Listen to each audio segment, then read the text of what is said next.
Welcome my channel Triveni steno classes.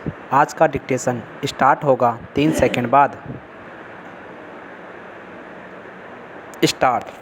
राष्ट्रपति महोदय, भारत ने हमेशा ही अपने पड़ोसी देशों के साथ आपसी विश्वास के माहौल में तथा परस्पर लाभकारी प्रयासों के आधार पर अपने संबंध विकसित करने की कोशिश की है।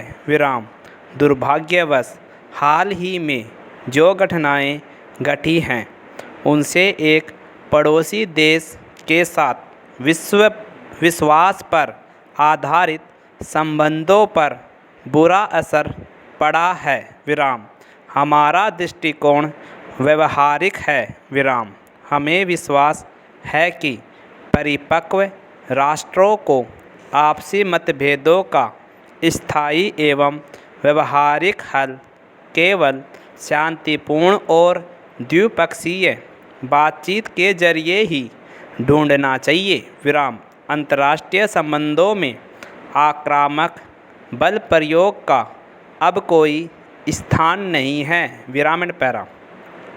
राष्ट्रपति महोदय, जैसे जैसे हमारी बातचीत आगे बढ़ेगी, भारत और संयुक्त राज्य अमेरिका को आपसी हितों के बिंदुओं से ऊपर उठकर दोनों के संयुक्त विजन पर भी ध्यान देना चाहिए।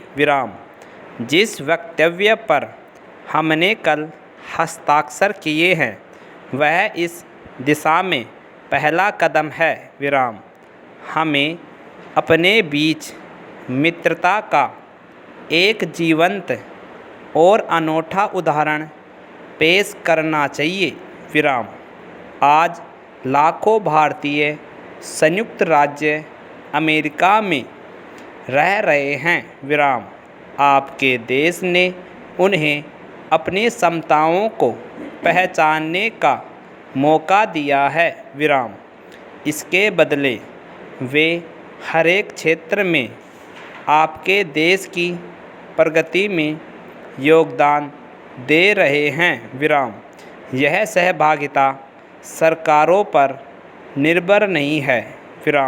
यह प्रतिदिन का आपसी काजी संबंध है। इस सहभागिता से दोनों पक्षों को लाभ होगा।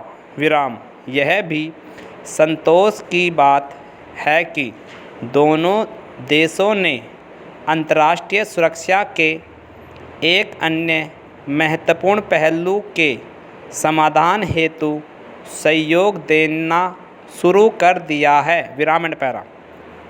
आतंकवाद की समस्या, जिसका संबंध चरमपंथ की विचारधाराओं से जुड़ा है तथा जिसे नशीले पदार्थों के अवैध व्यापार के जरिए वित्त पोषण किया जाता है, आज राष्ट्रों के लिए एक सबसे बड़ी चुनौती बनी हुई है। आज हमें इस बात पर विचार करने की आवश्यकता है कि क्या हम इस बुराई, जिसकी बुनियादी घृणा और हिंसा पर टिकी है तथा जो लोकतंत्र के आदर्शों के बिल्कुल विरुद्ध है, की जड़ पर प्रहार करने का पर्याप्त प्रयास कर रहे हैं। हम संतुष्ट नहीं हो सकते, न ही हम ये वादे सहन कर सकते कि हम सही निर्णय लेने के बिना इन्हें पूरा नहीं कर सकते। वे अप्रचलित क्षण होंगे।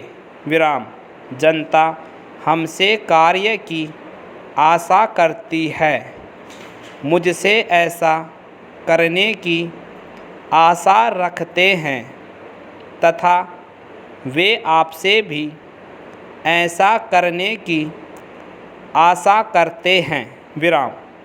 वे ऐसे आवश्यक निर्णय लेने की आशा करते हैं। विराम एंड कंप्लीट।